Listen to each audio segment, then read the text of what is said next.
Hello मेरे प्यारे बच्चों, कैसे हैं आप। उम्मीद करता हूं कि आप स्वस्थ होंगे, सुरक्षित होंगे और अपनी पढ़ाई बहुत अच्छे से कर रहे होंगे। मैं सत्यनारायण द्विवेदी अपने YouTube channel Satya sir physics में पुनः एक बार आपका स्वागत करता हूं बच्चों। आज हम जो है क्लास 12th का नेक्स्ट टॉपिक लेकर आए हैं और हमारा नेक्स्ट टॉपिक सेम है, बट उसी में हम थोड़े जो है इलेक्ट्रिक फील्ड हमारा जो चल रहा था बच्चों, उसी इलेक्ट्रिक फील्ड में हम आज उसकी प्रॉपर्टी के बारे में पढ़ेंगे। इसके बाद हमारा टॉपिक बदलेगा और हमारा अगला नेक्स्ट टॉपिक होगा इलेक्ट्रिक डाइपोल क्या है। ठीक है, तो हम पढ़ लेते हैं। हम ऑलरेडी पढ़ चुके हैं कि इलेक्ट्रिक फील्ड क्या है। ठीक है, तो इलेक्ट्रिक फील्ड एक तरह से एक स्पेस होता है किसी चार्ज के चारों तरफ का। ठीक है, और जिसमें कोई दूसरा टेस्ट चार्ज यदि इंटर करता है तो इलेक्ट्रिक फील्ड उस पर क्या लगाता है, फोर्स लगाता है। तो इसके बारे में हम जो है वह प्रीवियस वीडियो में डिस्कस किए हैं और इलेक्ट्रिक फील्ड से रिलेटेड कुछ क्वेश्चंस को भी हमने करवाया है जो इम्पोर्टेंट क्वेश्चन है। और चैप्टर के लास्ट में हम एनसीईआरटी के क्वेश्चंस को ज़रूर करेंगे, तो बने रहिए मेरे वीडियो में। यदि आप प्रीवियस वीडियो को नहीं देखें तो एक बार ज़रूर देखिए, क्योंकि हर वीडियो ना, हर टॉपिक, हर वीडियो जो है इम्पोर्टेंट है और हर वीडियो में कुछ ना कुछ आपको ज़रूर सीखने को मिलेगा बच्चों। तो आज जो है हम properties of electric field lines या properties of line of forces, ठीक है, के बारे में हम डिस्कस करेंगे कि ये जो इलेक्ट्रिक फील्ड लाइन्स हैं इनकी क्या प्रॉपर्टी है। तो इलेक्ट्रिक फील्ड लाइन्स जो होती हैं उनकी पहली जो प्रॉपर्टी है, पहला जो इसका प्रॉपर्टी है, बहुत सारी प्रॉपर्टी है इसमें, जो मेन प्रॉपर्टी है उसको हम पहले जो है डिस्कस करेंगे। The line of forces are continuous, line of forces are continuous smooth curves without any breaks. क्या मैं बोला? The line of forces are continuous, जो लाइन ऑफ फोर्सेस होती है ना वह continuous smooth curves without any break, मतलब कि यह जो है बिना ब्रेक का कंटिन्यूअस और एक जो है क्या होती हैं, कंटिन्यूअस स्मूथ कर्व बनाती हैं। जैसे मान लीजिए कि ये पॉजिटिव चार्ज है और ये निगेटिव चार्ज है। ठीक है, तो जो इलेक्ट्रिक फील्ड लाइन है ना बच्चों, वह पॉजिटिव से निकलती हैं और ये कहाँ जाती हैं, निगेटिव की ओर जाती है ऐसे। तो ये कंटिन्यूअस होती है, ऐसा नहीं कि यहाँ से ब्रेक हो गया फिर यह इलेक्ट्रिक फील्ड लाइन यहाँ ब्रेक हो गया तो ये कहीं नहीं, ऐसा नहीं होता है। इलेक्ट्रिक फील्ड लाइन ना कंटिन्यूअस होती है, continuous electric, the line of forces are continuous. आप बोल सकते हैं the line of forces are continuous smooth curves without any क्या breaks, smooth curves without any break. पहली प्रॉपर्टी है कि ये कंटिन्यूअस होते हैं, कहीं ये नहीं होती हैं, डिस्क्रीट नहीं होता है, कंटिन्यूअस होती हैं ये हमेशा। ठीक है, और एक कर्व होता है और स्मूथ कर्व और जो है विदाउट एनी ब्रेक, बिना किसी ब्रेक का एक कंटिन्यूअस लाइन बनाती हैं, पहली प्रॉपर्टी। ठीक, आप लिखना है तो आप लिख लीजिएगा। दूसरी प्रॉपर्टी क्या है कि the line of forces are start at a positive charge. जो लाइन ऑफ फोर्स है वह कहाँ से स्टार्ट होती है, कहाँ से निकलती है बच्चों, start at a positive charge. The line of forces start at a positive charge या charges and end at negative charges. The line of forces start at a positive charges and end at a negative charges. ठीक है, they can not form close loop, यह कभी भी close loop नहीं बनाती। ये start कहाँ होती हैं, the line of forces start at a positive charges and end at a negative charges, यहाँ जाके ख़त्म हो जाती है। ठीक है, ये कभी भी क्लोज लूप नहीं बनाती। क्लोज लूप का मतलब क्या है, किस सेंस से लिया जा रहा है। क्लोज लूप का मतलब ये होता है बच्चों ना कि यहाँ से निकला, यहाँ जाके गया, फिर यहाँ से ऐसे आ जाता, तो ये ना क्लोज लूप हो जाता ये। लेकिन ऐसा इलेक्ट्रिक फील्ड नहीं करता, इलेक्ट्रिक फील्ड ना क्लोज लूप नहीं बनाता। जैसे मैग्नेटिक फील्ड की प्रॉपर्टी है कि वो क्लोज लूप बनाती है, बट इलेक्ट्रिक फील्ड की प्रॉपर्टी क्या है कि वह क्लोज लूप नहीं बनाती है। तो एक ये डिफरेंस हो गया किसमें, इलेक्ट्रिक फील्ड और मैग्नेटिक फील्ड। मैग्नेटिक फील्ड हम मैग्नेटिज्म में पढ़ेंगे। ठीक है, मैग्नेट के द्वारा जो स्पेस क्रिएट किया जाता है अपने चारों तरफ, तो मैग्नेटिक फील्ड का रीजन होता है, और इसी तरह इलेक्ट्रिक फील्ड चार्ज के द्वारा क्रिएट किया गया रीजन होता है। ठीक है, तो मैग्नेटिक फील्ड क्लोज लूप बनाती है but electric field close loop नहीं बनाती है। यह कहाँ से शुरू होती है, पॉजिटिव से, और कहाँ जाके खत्म हो जाती है, निगेटिव पर। दो प्रॉपर्टी हो गई। तीसरी प्रॉपर्टी, और यदि इसमें ये भी कह रहा है कि if there is a single charge, यदि कोई सिंगल चार्ज है, केवल सिंगल चार्ज है, या तो पॉजिटिव या तो negative, then the line of forces will start or end at infinity. जैसे मान लीजिए कि यहाँ पर केवल पॉजिटिव चार्ज है, निगेटिव नहीं है, तो यह स्टार्ट कहाँ से हो रहा है, यह स्टार्ट तो पॉजिटिव से होगा, लेकिन ये एंड कहाँ होगा, एट इन्फिनिटी, एट इन्फिनिटी। यदि सिंगल चार्ज है तो वह स्टार्ट कहाँ से होगा, यदि सिंगल चार्ज है तो वह स्टार्ट होगा या इंड होगा, या तो स्टार्ट होगा या तो इंड होगा कहाँ, इन्फिनिटी पे। इसमें देखिए इंड हो रहा है इन्फिनिटी पे। लेकिन यदि निगेटिव चार्ज होता तो क्या होता, निगेटिव चार्ज होता तो स्टार्ट कहाँ से होता है, इन्फिनिटी से, और इंड कहाँ होता, चार्ज पर, निगेटिव चार्ज पर आकर। तो यदि सिंगल चार्ज है तो स्टार्ट होगा चार्ज से और कहाँ जाएगा, यदि पॉजिटिव चार्ज है तो स्टार्ट होगा पॉजिटिव चार्ज से और इंड कहाँ होगा, इन्फिनिटी पे। यदि निगेटिव चार्ज है तो स्टार्ट कहाँ होगा, इन्फिनिटी से, और कहाँ जाके ख़त्म होगा, निगेटिव चार्ज पर। तो if there is a single charge, ठीक है, if there is a single charge then the line of forces will start कहाँ से, start or end at infinity. कहाँ से स्टार्ट होगा, या तो इन्फिनिटी से स्टार्ट होगा या इन्फिनिटी पे जाके ख़त्म होगा। आई होप आपको क्लियर हो गया होगा। दो प्रॉपर्टी। तीसरा, the tangent to a line of forces at any point gives the direction of electric field. ठीक है, क्या मैं बोला, the tangent to a line of forces at any point gives the direction of electric field at that point, at that point. ठीक, जैसे मान लीजिए कि यहाँ से स्टार्ट हुआ पॉजिटिव से और ये कहाँ जा रहा है, निगेटिव पर। अब यहाँ पर जैसे ऐसे गया, ठीक है, यदि मैं पूछूँ ये पॉइंट ए है, ये पॉइंट बी है, इस दोनों पॉइंट पर इलेक्ट्रिक फील्ड का डायरेक्शन क्या होगा। तो यदि आप यहाँ पर टेंजेंट ड्रा कर दें बच्चों ऐसे, और इस पॉइंट पर ऐसे यदि आप टेंजेंट ड्रा कर दें, सॉरी, इस पॉइंट पर यदि आप ऐसे टेंजेंट ड्रा कर दें इस तरह से, तो ये ना टेंजेंट जो है वह देता है किसका, इलेक्ट्रिक फील्ड का डायरेक्शन देता है। इलेक्ट्रिक फील्ड का क्या देता है बच्चों, डायरेक्शन देता है, इलेक्ट्रिक फील्ड का डायरेक्शन। ठीक, तो टेंजेंट एट एनी पॉइंट, ठीक है, कहाँ बोले, the tangent to a line of forces at any point, the tangent of line of forces at any point gives the direction of electric field at that point. इस point पर electric field का क्या देता है, direction. ठीक है, tangent to a line of forces at any point gives the direction of electric field lines at that point. उस point पर इलेक्ट्रिक फील्ड का डायरेक्शन होता है, मतलब देता है। यदि हम यहाँ पर टेंजेंट ड्रा करें तो यहाँ ये क्या देगा, इलेक्ट्रिक फील्ड का डायरेक्शन देगा। इस पॉइंट पर इलेक्ट्रिक फील्ड का डायरेक्शन इधर है। यदि हम यहाँ बात करें ऐसे, तो यहाँ पर इलेक्ट्रिक फील्ड लाइन का डायरेक्शन इधर है, यहाँ पर इलेक्ट्रिक फील्ड लाइन का जो डायरेक्शन होगा बच्चों वह इधर होगा। तो हर पॉइंट पर इलेक्ट्रिक फील्ड लाइन का जो डायरेक्शन होता है ना वो अलग अलग होता है। हर जगह पर, हर पॉइंट पर इलेक्ट्रिक फील्ड का जो डायरेक्शन होता है वो अलग अलग होता है। कैसे फाइंड आउट करेंगे, यदि किसी पॉइंट पर इलेक्ट्रिक फील्ड का डायरेक्शन निकालना है तो उस इलेक्ट्रिक फील्ड लाइन कि उस पॉइंट से आप एक टेंजेंट ड्रा कर दीजिए। यदि वो टेंजेंट जिस डायरेक्शन में जाएगा वही डायरेक्शन क्या होगा, इलेक्ट्रिक फील्ड का डायरेक्शन होगा। ठीक, the tangent to a line of forces at any point gives the direction of electric field at that point. ठीक है, तीन प्रॉपर्टी हो गई। चौथी प्रॉपर्टी क्या है, चौथी प्रॉपर्टी बच्चों ये है कि इलेक्ट्रिक फील्ड लाइंस जो होती हैं, no two line of forces can intersect to each other, या two electric field lines can not intersect to each other. ठीक है, no two line of forces can not intersect to each other. जैसे एक electric field line मान लीजिए ए है, दूसरा electric field line ए है, तो ये इलेक्ट्रिक फील्ड लाइन ना एक दूसरे को कभी भी कट नहीं करती। जैसे यह चार्ज है ना बच्चों, यहाँ पर सपोज दैट यहाँ एक चार्ज हम ले लिए, ठीक है, तो इस चार्ज से ना इलेक्ट्रिक फील्ड लाइन, बहुत सारी इलेक्ट्रिक फील्ड निकलेगी, इस तरह से बहुत सारी इलेक्ट्रिक फील्ड लाइंस निकलेंगी, लेकिन कोई भी इलेक्ट्रिक फील्ड लाइन ना एक दूसरे को कट नहीं करेगी। मतलब ये इलेक्ट्रिक फील्ड लाइन इस तरह से नहीं जा सकती, यह पॉसिबल नहीं है। ऐसे इलेक्ट्रिक फील्ड लाइन एक दूसरे को कट नहीं करती है। तो no two line of forces can intersect to each other, या no two line of forces can cross each other, एक दूसरे को कभी भी नहीं काटती। क्यों नहीं काटती, क्योंकि at the point of intersection, जहाँ पर वो कट करते हैं, at the point of intersection there are two directions of electric field. Electric field के कितने डायरेक्शन हो जाएंगे, दो डायरेक्शन हो जाएंगे। At the point of intersection two directions of electric field will be obtained, दो इलेक्ट्रिक फील्ड का direction मिलेगा। एक डायरेक्शन देखिए कहाँ मिलेगा, जैसे एक डायरेक्शन यहाँ पर देखिए, एक इधर मिला, एक इधर मिला, तो किसी एक पॉइंट पर इलेक्ट्रिक फील्ड के कितने डायरेक्शन मिल जाएंगे, दो डायरेक्शन मिल जाएंगे पॉइंट ऑफ इंटरसेक्शन पर। तो इस पॉइंट ऑफ इंटरसेक्शन पर जब इलेक्ट्रिक फील्ड के दो डायरेक्शन मिल जाएंगे तो इलेक्ट्रिक फील्ड कैसी क्वांटिटी है, वेक्टर क्वांटिटी। तो यदि वेक्टर क्वांटिटी है बच्चों, तो किसी एक पॉइंट पर इलेक्ट्रिक फील्ड का एक ही डायरेक्शन होना चाहिए। ठीक, किसी एक पॉइंट पर इलेक्ट्रिक फील्ड का कितना डायरेक्शन होना चाहिए, एक ही डायरेक्शन होना चाहिए।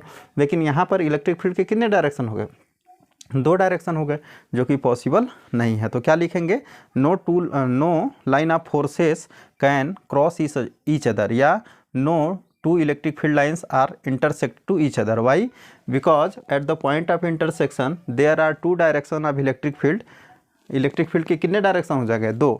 There are 2 directions of electric field which is not possible, जो पॉसिबल नहीं है, जो पॉसिबल नहीं है। ठीक है, समझ गए? यानी एक किसी पर्टिकुलर पॉइंट पर eight the point of intersection the electric field line has 2 directions.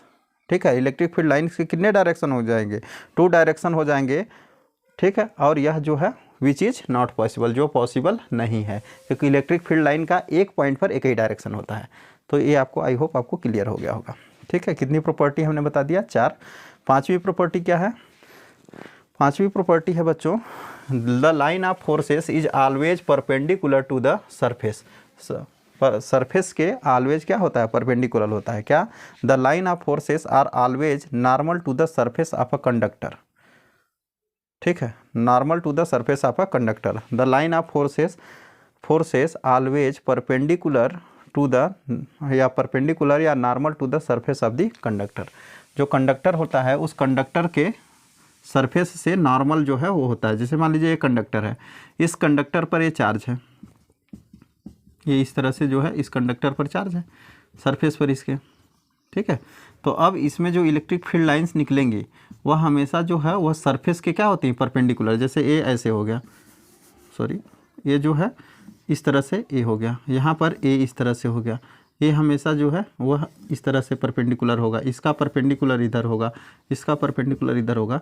यहाँ पर मान लीजिए एक चार्ज है, इसका परपेंडिकुलर इधर होगा। तो जो ये इलेक्ट्रिक फील्ड लाइंस होती हैं ना, ये line of forces always normal to the conductor. Conductor के सरफेस पर हमेशा क्या होती है? Normal. The line of forces are always normal to the surface of the conductor. Surface of the conductor यानी कंडक्टर के सरफेस पर हमेशा क्या होती है? नॉर्मल होती है। क्यों? यदि ये नॉर्मल नहीं हुई तो क्या हुआ बच्चों? कैसे ये नॉर्मल है? कैसे हम मतलब ये प्रूव करें कि ये नॉर्मल ही होती हैं? तो देखिए, यदि ये इलेक्ट्रिक फील्ड लाइन ना नॉर्मल नहीं होती, किसी सरफेस पर नॉर्मल नहीं होती, जैसे मान लीजिए ये सरफेस था और इस सरफेस पर ना ये चार्ज थे, तो इसमें इलेक्ट्रिक फील्ड लाइन निकलेंगी। अब इलेक्ट्रिक फील्ड लाइन मान लीजिए कि यह कुछ एंगल बनाते हुए ऐसे निकली, ये कुछ एंगल बनाते हुए निकली। मान लीजिए ये नॉर्मल निकलनी थी इसको, लेकिन ये नॉर्मल नहीं है, ये कुछ एंगल बनाते हुए निकली। तो इस इलेक्ट्रिक फील्ड लाइन चूँकि वेक्टर क्वांटिटी है, तो इलेक्ट्रिक फील्ड लाइन के 2 कंपोनेंट होंगे। यदि 2 कंपोनेंट होंगे तो एक कंपोनेंट इसका बच्चों इस डायरेक्शन में होगा और दूसरा कंपोनेंट जो है वह इस डायरेक्शन में होगा कुछ। ठीक, उसका दूसरा कंपोनेंट सॉरी कुछ ऐसे होगा। ठीक, तो ये जो 2 कंपोनेंट हुए, यदि हम इस सरफेस के साथ ये एंगल थीटा ले लें तो ये वाली जो इलेक्ट्रिक फील्ड लाइन का कंपोनेंट होगा वह क्या होगा? E cos theta. और ये जो कंपोनेंट होगा बच्चों वह क्या हो जाएगा? ई साइन थीटा। ठीक है, इसका मतलब ये है कि यदि कोई इलेक्ट्रिक फील्ड लाइन किसी कंडक्टर के सरफेस से कुछ एंगल बनाते हुए निकल रही है तो उस इलेक्ट्रिक फील्ड लाइन के 2 कंपोनेंट। ठीक है, और जो ई कॉस थीटा है यह इलेक्ट्रिक फील्ड यह कहाँ है? चार्ज के डायरेक्शन में है, मतलब चार्ज के तरफ है। तो यदि यह इलेक्ट्रिक फील्ड लाइन है और यहाँ पर यदि इसके सरफेस पर ये चार्ज है तो वह चार्ज के ऊपर ये इलेक्ट्रिक फील्ड लाइन जो है क्या करेगा? फोर्स लगाएगा, क्योंकि इलेक्ट्रिक फील्ड लाइन का काम क्या है? फोर्स लगाना। किसके ऊपर फोर्स लगाना? चार्ज के ऊपर। तो यदि इलेक्ट्रिक फील्ड लाइन का चार्ज के ऊपर फोर्स लगाना काम है तो यह जो कंपोनेंट है वह चार्ज के ऊपर फोर्स लगाने लगेगा, और जैसे ही चार्ज के ऊपर फोर्स लगाएगा इस सरफेस के ऊपर फ्री इलेक्ट्रॉन्स भी होंगे, क्योंकि कंडक्टर है तो वह जो इलेक्ट्रॉन्स है या फ्री कंडक्टर्स में जो आयंस हैं वह क्या करेंगे?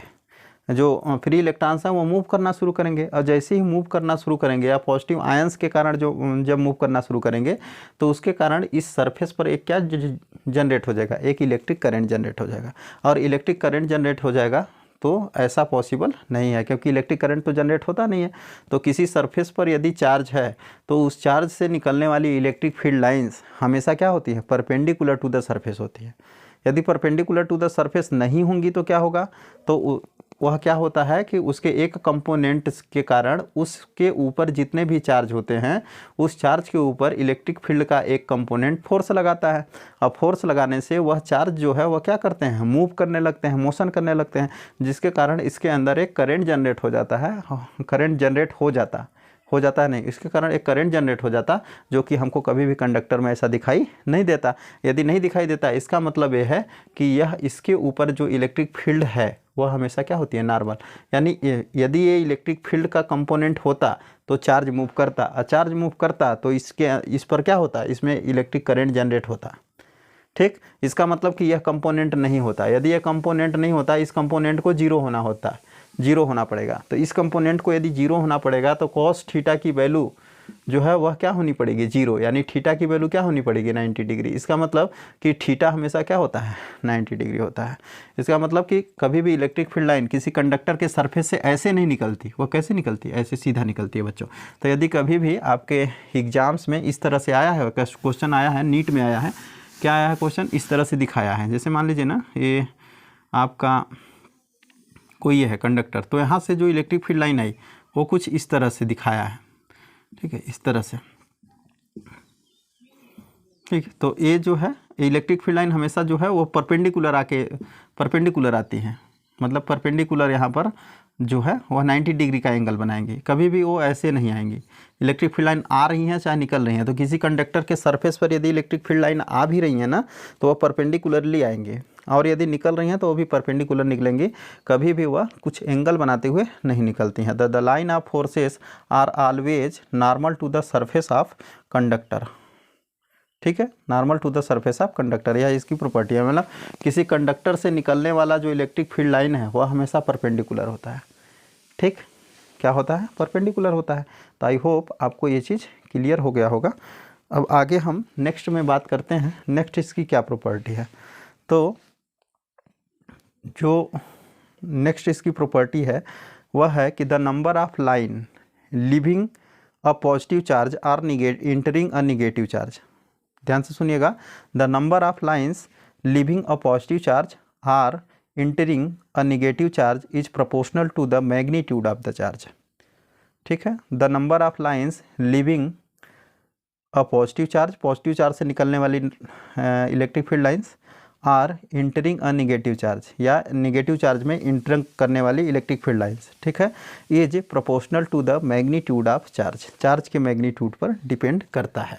मतलब कहने का मतलब ये है कि जो इलेक्ट्रिक फील्ड लाइन है ना बच्चों, वह जैसे मान लीजिए कि यहाँ पर एक चार्ज रखा गया है Q, 2Q plus 2Q charge यहाँ रखा गया है, ठीक है। तो यहाँ से इलेक्ट्रिक फील्ड लाइन निकलेगा, यहाँ माइनस क्यू रखा हो गया है, तो इलेक्ट्रिक फील्ड लाइन पॉजिटिव से निकल के ऐसे निगेटिव में जाती है।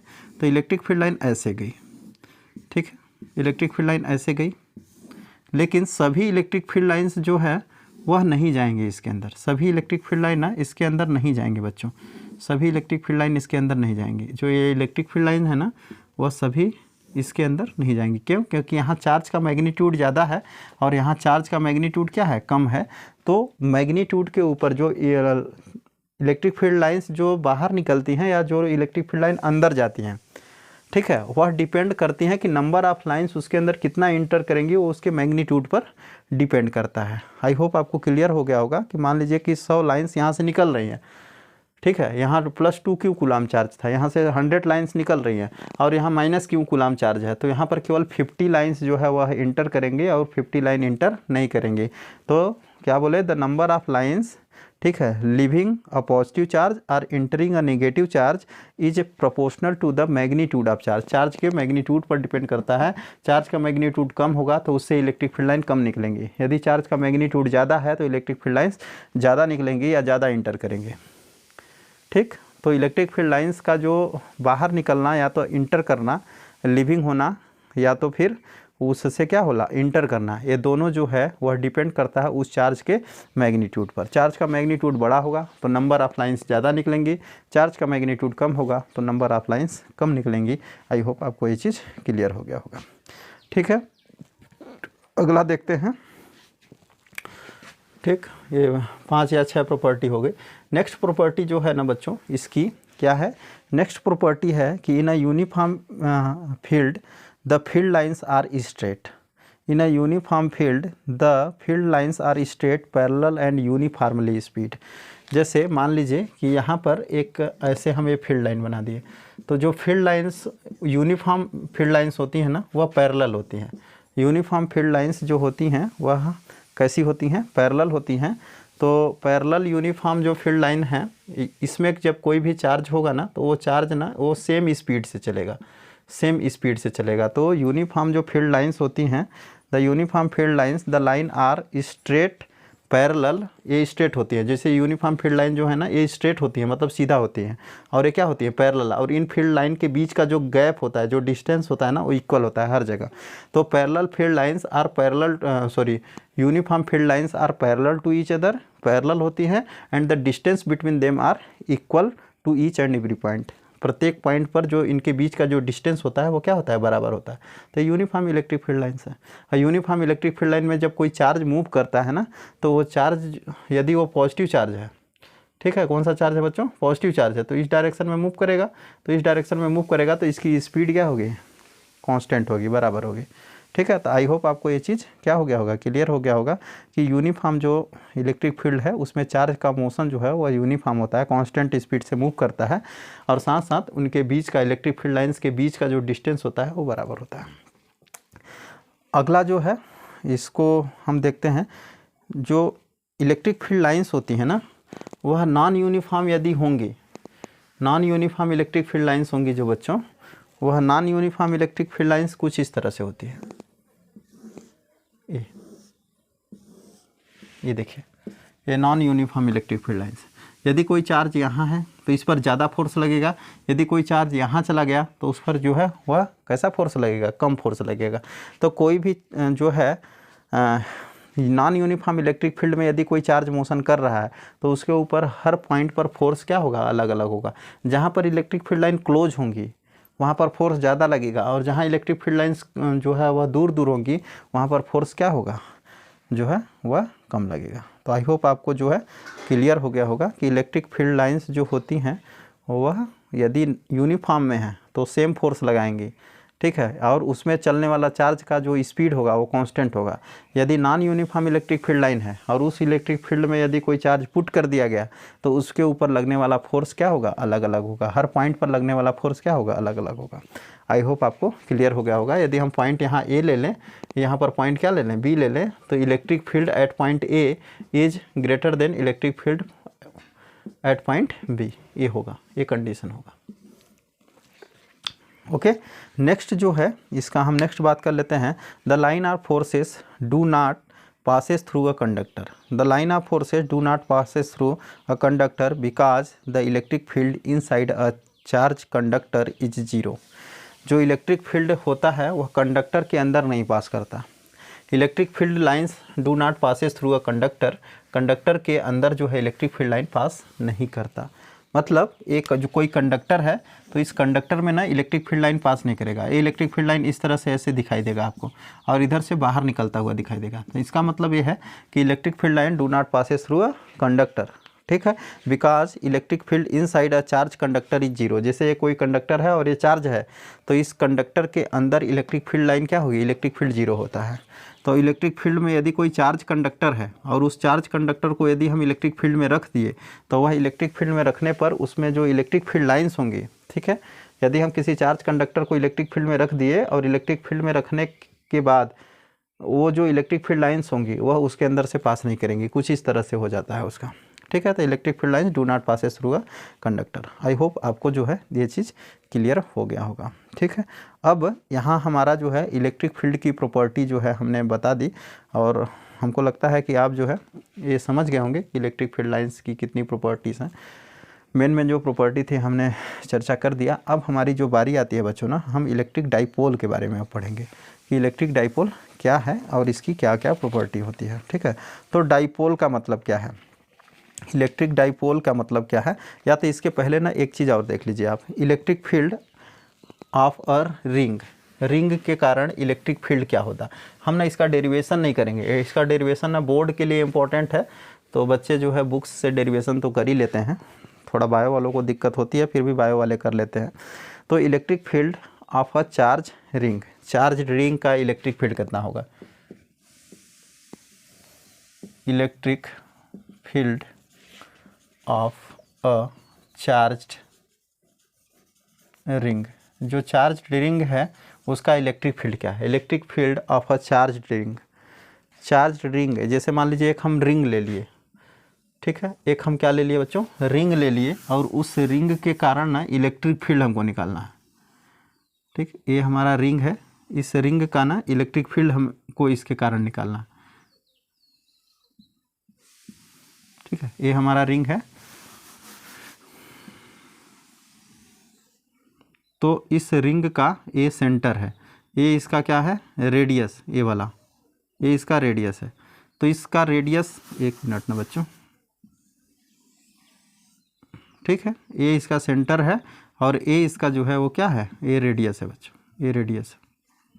तो यहाँ से ना ये जो रेडियस है, यहाँ से जो है आर डिस्टेंस पर या ए डिस्टेंस पर ना, यहाँ पर हमको पॉइंट पी है, इस पॉइंट पी पर ना इलेक्ट्रिक फील्ड चाहिए। ये चार्ज रिंग है, पूरी तरह से क्या है, चार्ज्ड है। तो चार्ज रिंग के कारण कितना डिस्टेंस पर, ए डिस्टेंस पर हमको क्या चाहिए, इलेक्ट्रिक फील्ड चाहिए। ठीक है, तो हम क्या करते हैं कि इसका डेरिवेशन करते हैं, एक छोटा सा स्मॉल ट्रिप ले लेंगे यहाँ से, इसके कारण इस पॉइंट पर इलेक्ट्रिक फील्ड निकालेंगे, और यहाँ से छोटा सा ले लेंगे, इसके कारण यहाँ पर इलेक्ट्रिक फील्ड निकालेंगे, फिर पूरे का इंटीग्रेट कर देंगे तो हमको पूरा इलेक्ट्रिक फील्ड फाइंड आउट हो जाएगा। तो इलेक्ट्रिक फील्ड का मतलब इसका हमको डेरिवेशन करना, हमारा इसका मतलब ये नहीं है, हम इसमें ना कुछ चीज़ें आपको बताना चाह रहे हैं। डेरिवेशन तो आप कहीं से भी कर लेंगे, ठीक है।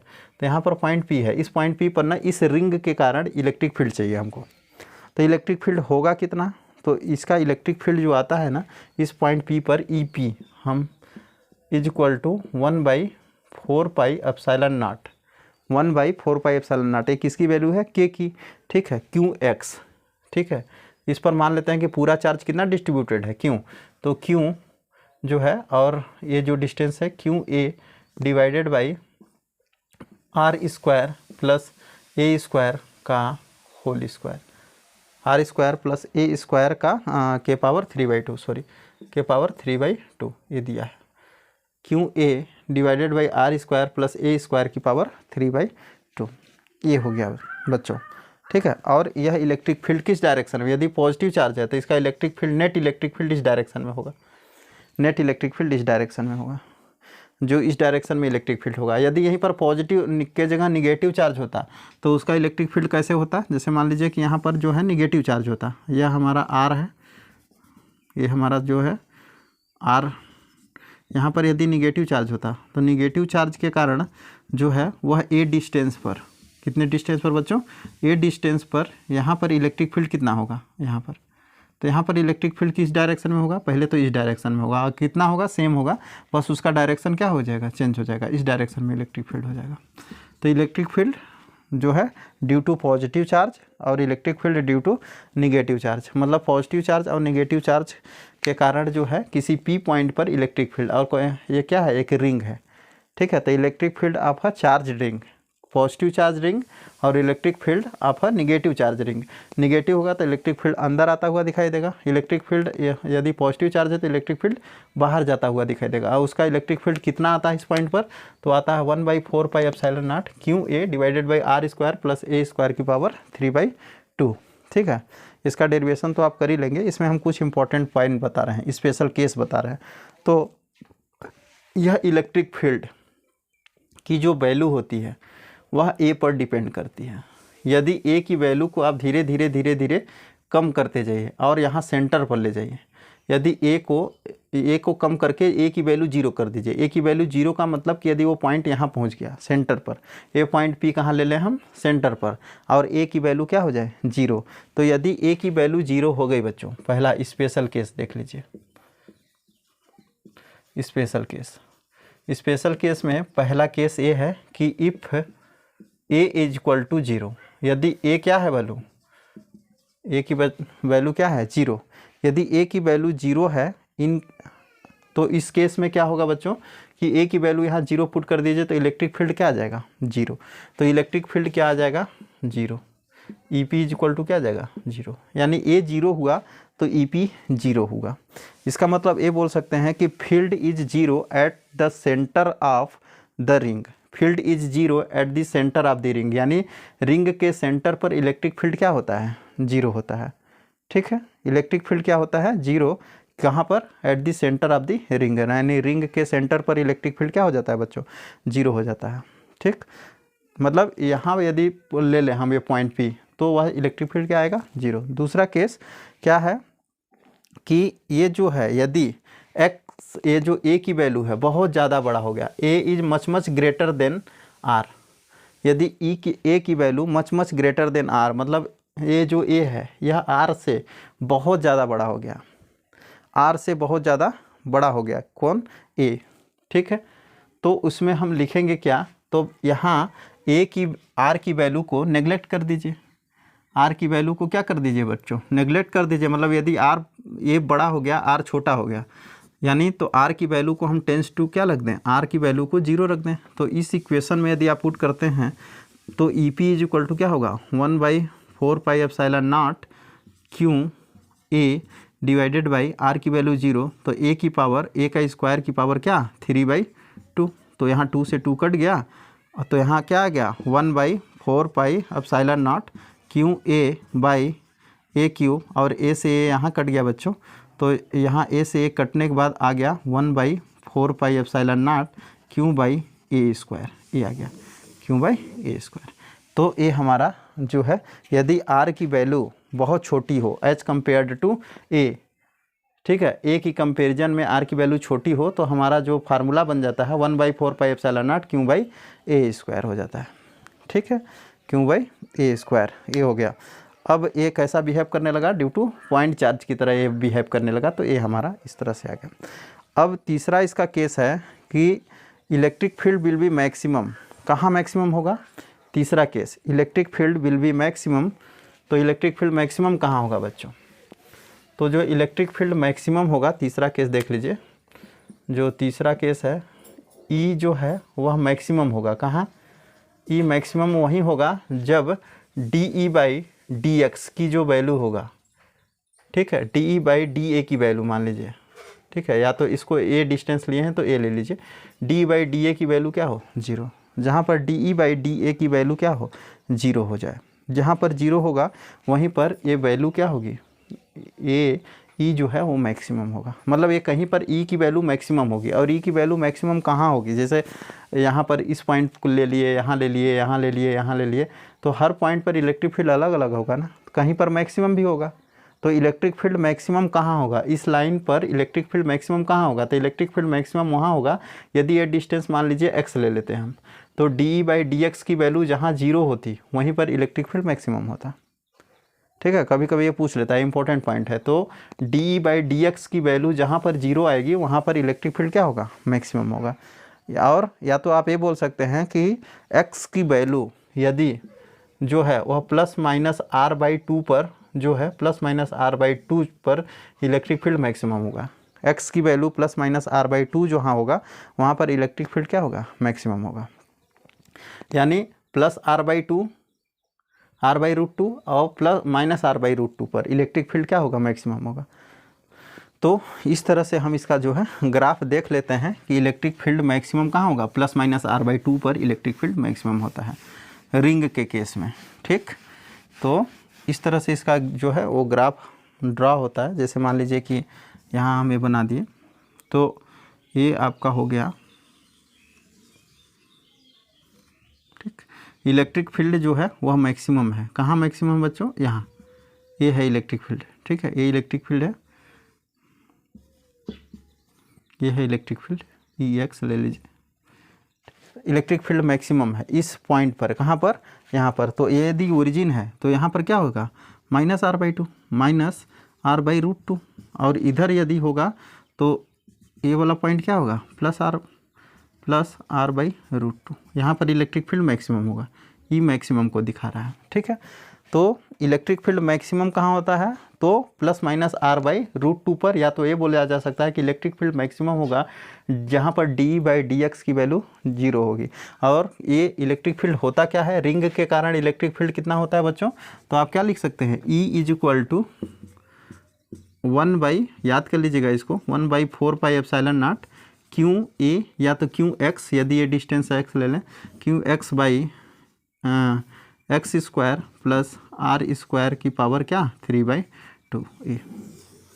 ये होता है यदि ये रिंग है, और यहाँ पर ए जो डिस्टेंस है वह आर है, और यहाँ से ए जो डिस्टेंस है यदि एक्स है, तो इस पॉइंट पी पर जो इलेक्ट्रिक फील्ड होगा वो इतना होगा, या एक्स ले लीजिए चाहे ए ले लीजिए, जो लेना है आप ले लीजिए। तो इस तरह से हमारा ये फार्मूला बना। यदि ये डिस्टेंस ए लेंगे तो यहाँ q A by a square plus are square की पावर 3/2 होगा। तो इस तरह से आप जो है याद रखिएगा, इसके 3 केसेस हैं। 3 केस का मतलब कि एट सेंटर पर इलेक्ट्रिक फील्ड 0 हो जाता है। मैक्सिमम कहाँ होगा इलेक्ट्रिक फील्ड, तो जहाँ पर प्लस माइनस r/√2 पर इलेक्ट्रिक फील्ड जो है वो मैक्सिमम होता है। तीसरा क्या है कि यदि ये जो x की वैल्यू है वह बहुत बड़ी हो जाए और उसके कंपेरिजन में r बहुत छोटा हो जाए, तो वो इलेक्ट्रिक फील्ड कितना हो जाएगा, यहाँ पर इसकी r की वैल्यू 0 रख देंगे तो आएगा 1/4πε0 q/x²। आई होप आपको ये चीज़ क्लियर हो गया होगा। ठीक, नेक्स्ट क्लास में हम बात करेंगे इलेक्ट्रिक डाइपोल की और इसके ऊपर कुछ इंपॉर्टेंट न्यूमेरिकल की। आज के लिए इतना ही। Thank you, have a nice day.